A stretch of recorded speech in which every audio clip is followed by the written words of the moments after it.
আমি সরকারকে তো শুরু থেকে একটা কথা বলেছি যে অর্থনীতি এবং আইন শৃঙ্খলা এই দুটো জায়গায় যদি দৃশ্যমান অগ্রগতি না হয় তাহলে এই সরকারের পরিণতি সত্যিকার অর্থেই দুঃখজনক হবে। অর্থনীতিতে এই মাসেই একটা বাজেট আপনারা দেখলেন, আমাদের নতুন অর্থ বছরের যে বাজেট দেওয়া হয়েছে সেই বাজেটের বিশ্লেষণ করে আমি সংসদেও কথা বলেছি এবং এটি কতটুকু বাস্তবায়নযোগ্য বাজেট সেটাও একটা বড় প্রশ্ন। আর আইন শৃঙ্খলার ব্যাপারে দুঃখ নিয়েই বলতে হয় যে বাংলাদেশে বর্তমানে আইন শৃঙ্খলা পরিস্থিতির যেই নাজুক অবস্থা, এতটা নাজুক অবস্থা। নগদ নিয়ে এলো হার না মানা হার অফার।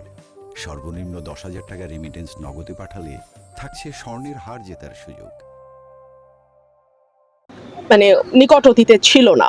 সো সেই সকল দিক বিবেচনা আমার মনে হয় সরকারের দুটো মন্ত্রীর ঘাড়ে 50% দায়িত্ব, অর্থ এবং স্বরাষ্ট্র।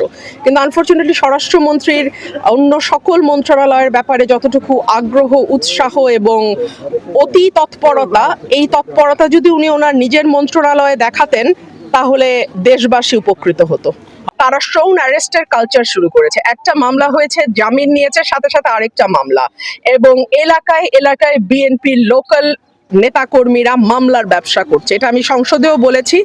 আমি সরকারকে বলবো এবং আমাদের অত্যন্ত জ্ঞানী স্বরাষ্ট্রমন্ত্রীকে আমি বলবো বিষয়টি আপনি দেখবেন, কারণ মনে রাখবেন নাথিং গোজ আননোটিসড অ্যান্ড আনপানিশড। আজকে আপনি যা করছেন একদিন আপনাকে তার জন্য কাঠগড়ায় দাঁড়াতে হবে।